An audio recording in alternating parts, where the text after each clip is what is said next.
لوگو اپنے پروردگار سے ڈرو کہ قیامت کا زلزلہ ایک حادثہ عظیم ہے۔ اے مخاطب،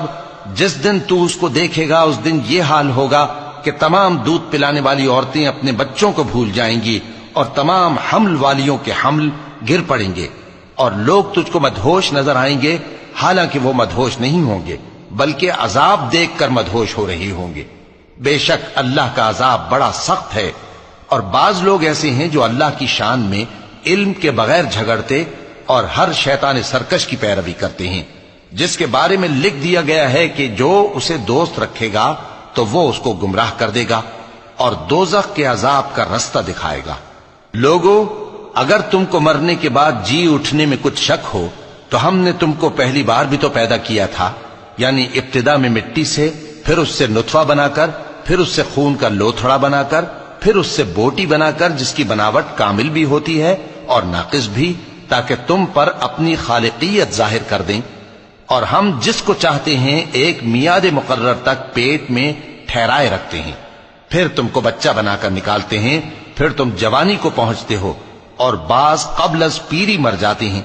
اور بعض بڑھاپے کی نہایت خراب عمر کی طرف لوٹائے جاتے ہیں کہ بہت کچھ جاننے کے بعد بالکل بے علم ہو جاتی ہیں۔ اور اے دیکھنے والے، تو دیکھتا ہے کہ ایک وقت میں زمین خشک پڑی ہوتی ہے، پھر جب ہم اس پر مے برساتے ہیں تو وہ شاداب ہو جاتی اور ابھرنے لگتی ہے اور طرح طرح کی بارونق چیزیں اگاتی ہے۔ ان قدرتوں سے ظاہر ہے کہ اللہ ہی قادر مطلق ہے جو برحق ہے، اور یہ کہ وہ مردوں کو زندہ کر دیتا ہے، اور یہ کہ وہ ہر چیز پر قدرت رکھتا ہے، اور یہ کہ قیامت آنے والی ہے اس میں کچھ شک نہیں، اور یہ کہ اللہ سب لوگوں کو جو قبروں میں ہیں جلا اٹھائے گا۔ اور لوگوں میں کوئی ایسا بھی ہے جو اللہ کی شان میں بغیر علم کے اور بغیر ہدایت کے اور بغیر کتاب روشن کے جھگڑتا ہے اور تکبر سے گردن موڑ لیتا ہے تاکہ لوگوں کو اللہ کے رستے سے گمراہ کر دے۔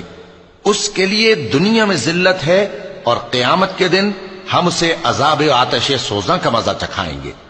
اے سرکش،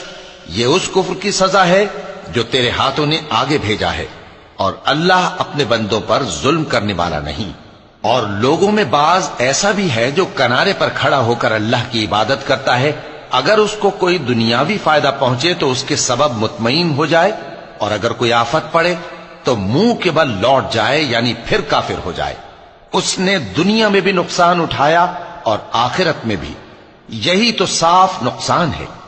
یہ اللہ کے سوا ایسی چیز کو پکارتا ہے جو نہ اسے نقصان پہنچائے اور نہ فائدہ دے سکے،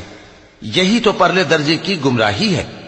بلکہ ایسے شخص کو پکارتا ہے جس کا نقصان فائدے سے زیادہ قریب ہے۔ ایسا دوست بھی برا اور ایسا ساتھی بھی برا۔ جو لوگ ایمان لائے اور عمل نیک کرتے رہے، اللہ ان کو بہشتوں میں داخل کرے گا جن کے نیچے نہریں بہ رہی ہیں۔ کچھ شک نہیں کہ اللہ جو چاہتا ہے کرتا ہے۔ جو شخص یہ گمان کرتا ہو کہ اللہ اس کو دنیا اور آخرت میں مدد نہیں دے گا تو اس کو چاہیے کہ اوپر کی طرف یعنی اپنے گھر کی چھت میں ایک رسی باندھے، پھر اس سے اپنا گلا گھونٹ لے، پھر دیکھے کہ آیا یہ تدبیر اس کے غصے کو دور کر دیتی ہے۔ اور اسی طرح ہم نے اس قرآن کو اتارا جس کی تمام باتیں کھلی ہوئی ہیں، اور یہ یاد رکھو کہ اللہ جس کو چاہتا ہے ہدایت دیتا ہے۔ جو لوگ مومن یعنی مسلمان ہیں اور جو یہودی ہیں اور ستارہ پرست اور عیسائی اور مجوسی اور مشرک، اللہ ان سب میں قیامت کے دن فیصلہ کر دے گا۔ بے شک اللہ ہر چیز سے باخبر ہے۔ کیا تم نے نہیں دیکھا کہ جو مخلوق آسمانوں میں ہے اور جو زمین میں ہے، اور سورج اور چاند اور ستارے اور پہاڑ اور درخت اور چوپائے اور بہت سے انسان